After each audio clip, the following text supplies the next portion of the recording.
Welcome everyone to another Professor Hemlock video here. Today we're going over Arcane in PvP. This is probably one of my favorite areas of the game. I love PvP. I love arenas. I think they're really fun, and it feels really good to have that bonding experience with guildies or friends playing an arena. It's just fun. It's great. And I think Arcane is not in a good state right now for PvP overall. Fire is so much stronger. But Arcane, in my opinion, having played a lot of Arcane, it's fun. It's just fun, and I love it. And it feels really cool when you get those great setups, and then you get to hit someone with an execute, and you get the big win. So going over a little bit here, my experience, I do play around the 1800s in twos. In threes, I do a lot of boosting with guildies. I play between 14 and 1600. And in RBGs, I play around the 1600s as well. Going into talents, I do want to go over here really quick. I don't want to spend too much time in talents. This is the generic build and setup I use. A couple flex rows. The Shimmer row is a flex. I mainly run Shimmer because there is a very high popularity among priests and shamans at the moment. All of the purges absolutely destroy altar time, and everyone knows to purge and dispel it when you start getting into any bracket above the 1400 bracket, really. So it's super important right now. Shimmer is just better to run. Master of Time's cool, and I like it. If it's still my flex row, so I do run the Master of Time ability if, say, there's no Dispel or Purge on the enemy team. Or if they're running a stun-heavy comp like Rogue Warrior or DK Warrior. Comps like that, if they don't have a lot of Purge options, and they also are running a lot of stun-heavy options, Master of Time is going to be a little bit better of an option. The other flex row is Chrono Shift versus Ring of Frost. I would say Chrono Shift is your pick almost every time. Why it's almost every time is it's speed boost. You don't need to drop a ring as much as Arcane, especially because Arcane lacks Dragon's Breath. Dragon's Breath is really what allows you to get those really great rings off. Dragon's Breath into a poly, Dragon's Breath into a double ring. The reason you'd want to run ring as Arcane is if there's going to be a lot of pillar kiting going on. You drop a ring on the edge of a pillar, and then when they circle around the pillar, they eventually have to hit your ring, and that's when you catch them and are able to get them either in a crowd control or apply a big burst of damage. But generally, you don't want to be in that situation, and I am kind of going to cycle back into this in just a minute. Some surprising talent selections here. Enlightened is definitely something I would absolutely take over Overpowered every single time. Predominantly because in PvP, the meta is spamming arcane missiles. You're not going to be casting a lot of ABs. You're not going to be doing a lot of purposeful charge dumps. You're really just fishing for clear casting procs, and that consumes a lot of mana. Enlightened is absolutely the pick here. Another must-have, Arcane Empowerment. Got to have it every time. These two talents are your flex talents. I'd say Mass Invisibility is the real flex. If you're playing against a Resto Druid or another Mage, Klepto's 100%, have to run, no exceptions, gotta do it. I'm not a big fan of Klepto, personally. I don't like that play style, and I think it makes the Mage mirror not enjoyable and boring and less fun. But you gotta run it against other Mages thanks to Truant Ward, and you have to run it against Resto Druids if you ever want to have any potential to get a kill set up on with how strong their hots are at the moment. Your other flex option here is Dampen Magic. Dampen Magic, a really good flex option if you're playing against any Shadow Priest Boomkin, Shadow Priest Affliction Warlock Boomkin, even Elemental Shaman Boomkin, Elemental Shaman Shadow Priest. Dampen Magic is just really effective. It's really good at reducing the damage you're going to take in those comps, and I would consider it probably something I'd pick every time against some type of double dot comp. Okay? And that's how I want to go over talent breakdown. Now, the big style of play for Arcane is to always be out in the open, okay? Generically, as Arcane, you're going to be in a rot comp style of play, where fire has combustion into meteor and pyroblast, fireblast, pyroblast. Fire has insane, compact, on-demand burst damage. Arcane can have great burst damage. I don't want to downplay that Arcane doesn't have good burst damage, but Arcane is going to be exponentially higher spread pressure. We're going to be able to apply consistently high pressure as Arcane while being unfrickin' killable. And that's probably why I like playing Arcane more. Gimmicky one-shot burst stuff is fun and cool, but I just like the being able to apply consistent pressure, feeling like I'm useful the whole time. Okay, so kind of going over your playstyle and the changes in Arcane from PvE to PvP. So traditionally, we're going to be spamming a lot of Arcane Blast in PvE content. Well, that kind of changes in PvP. In PvP, a lot of your time is to stay out in the open and keep targets at a good range. We don't want to let them get too far away, but we don't want to get too close to them. So this is kind of how we're going to play it. We're going to play it with what I like call the fishing for clear cast. We're Nat Pagel and we're angling for some clear cast. So in PvP, due to that talent Arcane Empowerment, clear casting is no longer consumed by Arcane Explosion. So if I'm in a situation where I'm not able to apply damage and I'm not able to do anything because my enemy team is just chilling behind a pillar, oh, you better believe I'm spamming a little bit of Arcane Explosion. It will not consume clear cast procs. Okay, so that means you are going to be able to stack up clear cast. You're going to be able to get 3-4 clear cast procs, and that's kind of how we can get, oh shit, what did that mage just do to me burst damage? But most often, you're going to be the one who's getting pressure applied to you. So gap creation is super important, and staying in the open is super important. If, say this were a giant pillar here, and my healer is on that pillar, and the enemy pillar is over here, I'm always going to want to position myself somewhere between my healer and between the enemy, okay? My job is to prevent them from getting to my healer if they're playing like a double melee comp where they might just accidentally shit on my healer. And I want them to stay away from me. So I'm going to be rotating around in this little, almost like a triangle pattern is what you want to have with your teammate. Where Arcane excels right now is rot comps. So pairing with a warrior, pairing with a boomkin, pairing with a shadow priest, pairing with an affliction warlock. Pairing with things that kind of play similarly to Arcane. And again, Arcane has burst options, but our best damage is, and our biggest way of applying pressure to get a kill is with just consistently high damage pressure, okay? So we want to play with other specs and classes that have that similar feel. Like Shadow Priest, they're always going to be able to apply a bunch of dots. They're always going to have consistent pressure out, but they also have the same playstyle where they can have Void Eruption into big damage. Same thing with a Boomkin. They can apply dots, consistent pressure, some Star Surges, and then you got the Convoke one-shot to go with you, right? Warriors, same thing. They're applying a lot of cleave pressure onto their targets they're hitting, but they can have the same thing. They get someone to execute range. They can start hitting big damage executes, or blade spinning for big bonus damage on the mortal strikes if they're running that legendary, right? So again, kind of play into that style with Arcane. You want to play with things that are not as bursty and things that have a little bit more consistently high pressure, and you'll pressure comps out, okay? So say I'm playing with my traditional high pressure normal DPS comp, not bursty, right? My healer's back on this pillar. I'm in between their DPS. I want to have my teammate play on this other side as well. So now we've got a nice little triangle pattern going here. Our healer can juke behind this pillar to heal either of us if we need to be healed. And your job as that Arcane Mage is to always make sure you're not line of sighting that healer and make sure you're playing into your teammates' CC and crowd control abilities, okay? So now, if my teammate's over here and I'm over here, my healer's back here, if they're DPSing my teammate, I've got a clear line of sight to my teammate. My healer has a clear line of sight to my teammate. I can apply crowd control pressure. If I need to push in and their healer's playing pillar, I have the option to rotate in and apply pressure. Or I can just sit here and deal a bunch of damage and maintain high pressure.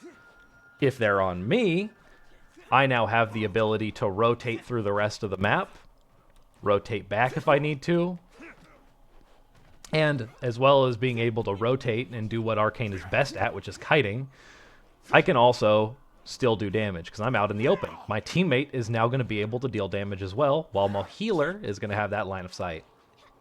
So this is kind of the basic concept of Arcane PvP, creating the triangle formation, keeping in line of sight of your healer, and staying out in the open.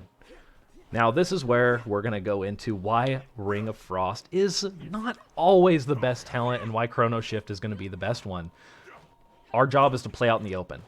We do not want to go behind a pillar. We do not want to have it so our healer has to pull out from the pillar. And if the enemy team wants to retreat and run back to their pillar, that is just dandy for us. We're not a chase. We're not going to run into their pillar. Even if we get someone really low, most often it is going to be to your detriment to run and chase behind that pillar. Now, your healer has to come out in the open to heal, and you and your DPS have to push behind a pillar. So now your healer's going to have a lot of LOS problems, and you're going to have a struggle dealing DPS. Let's be real. You are not catching someone if they're running around a pillar, even with Chrono Shift and Frost Nova. If they don't want to be caught, you're not going to be able to apply true, consistent, high damage pressure. Don't chase people around pillars. Just don't. Most of the time, it's not worth it. Unless you have a 1000% sure thing, they're 10%, their healer's in a crowd control, the other DPS is in a cross CC, they're not a rep paladin who's gonna Word of Glory for 20,000 and be at full health, and you have a Arcane Barrage ready to be lined up for the kill shot.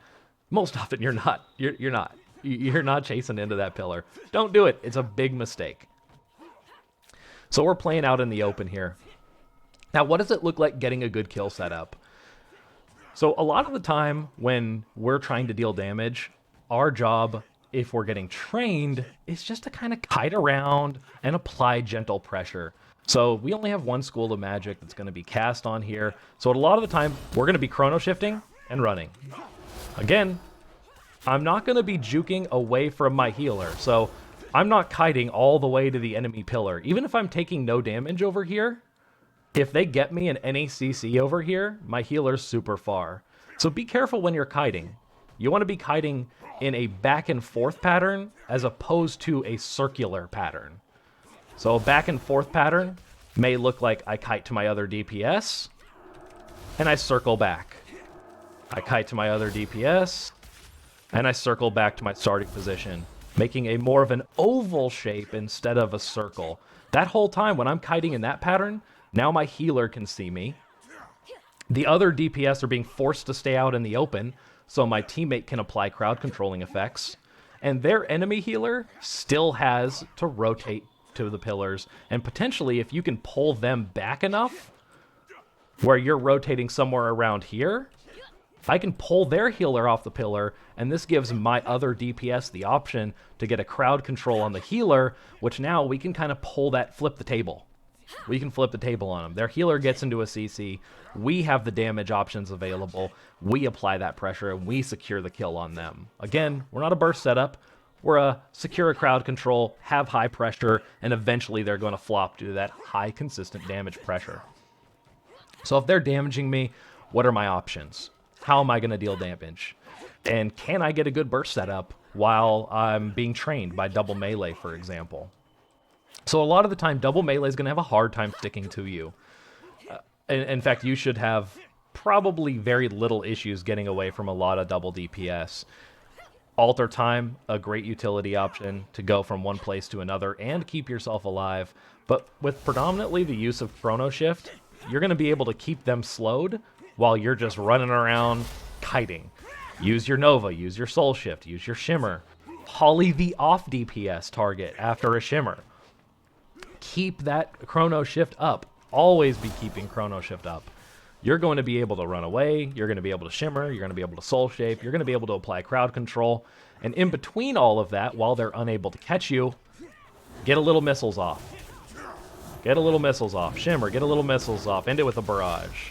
Oh, I'm fast, I'm fast, I'm fast. Get a little Shimmer. Missiles, barrage. Oh, getting away. Little missiles, little barrage. Okay, I've got a clear cast. I'm going to sit the full clear cast, and I'm going to get a barrage, and I'm going to go back to moving, right? So we're going to be able to move, apply pressure. We're not looking for full casts out of arcane missiles all the time. What we're really looking for is getting some ticks out, getting some damage out, making sure we still are keeping this gap on our target, and that we're able to not take damage. Eventually, those melee, they're going to get frustrated and they're going to stop damaging you, and most often they're going to go to your teammate or try and switch to your healer, okay? And if they train you the whole game, your partner is free to deal a bunch of damage, and especially if you're playing with a Shadow Priest, Boomkin, or Elemental Shaman, it's going to be a lot of damage. So you don't need to worry too much about winning in that situation. Your teammates are going to be able to apply all the pressure in the world, and as long as you're not taking a bunch of damage, your teammate is going to be able to maintain a high enough pressure that'll offset your slight reduction in pressure. Now, say we get the chance to free cast. First thing you want to do is always get to 4 charges. So if we have the option, we're going to palm, we're going to AB, and we're going to get our 4 charges. Now, once we've got 4 charges, this is a fish for clear cast mission here. If we're free casting, we're just fishing for clear cast. Say we get a few procs in a row, this is when we can apply our burst damage phase.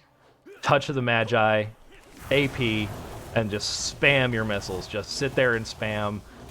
Even if you are not using a clear cast, just sit there and spam missiles. They're going to take a bunch of damage. And then if they ever drop below 35%, you know we're using that Execute legendary I love so much. And we're going to slap them with that barrage. And if we have 4 charges going into that barrage, we are going to dumpster someone. I've seen 24,000, 30,000 crits in Arena off of a 4-charge barrage. It's insane. You're talking like 15k non-crits. It's a one-shot.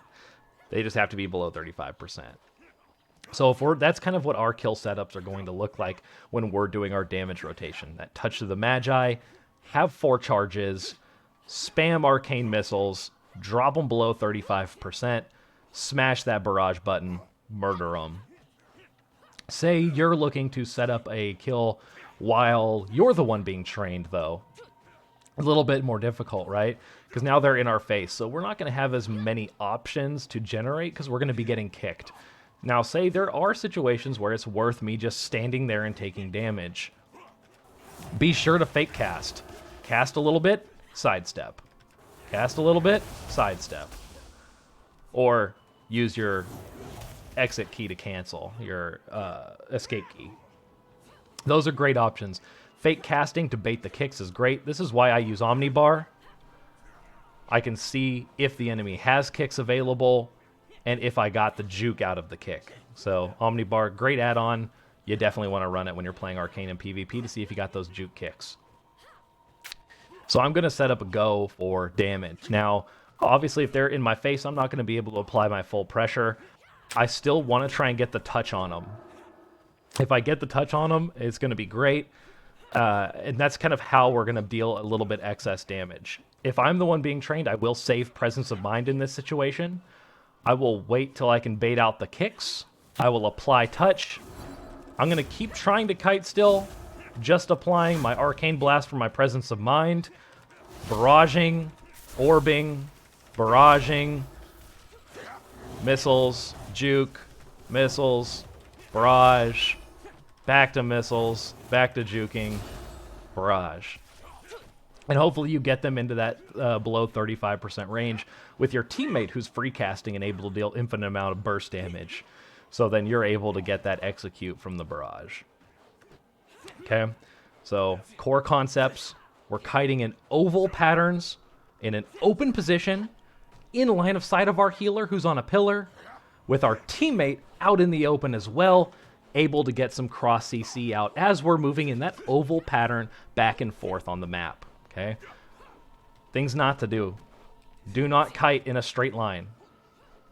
Do not kite in a circle, in a big open circle.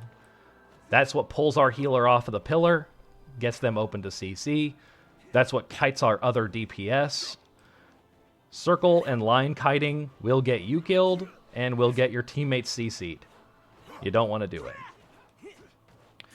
And that's kind of the basic breakdown for how to play Arcane in PvP. Now, I do welcome some questions. You know, I think this is kind of a more free-form video here. I didn't want to go into like actual arena games or too in depth. I welcome you to come check out my gameplay on Twitch. I do like to stream arena matches or RBGs a lot. And if you have any questions about more complex theory or why I selected certain talents, please comment. I'm going to give a reply 100% of the time. Thank you for your time. Everyone, have a great day.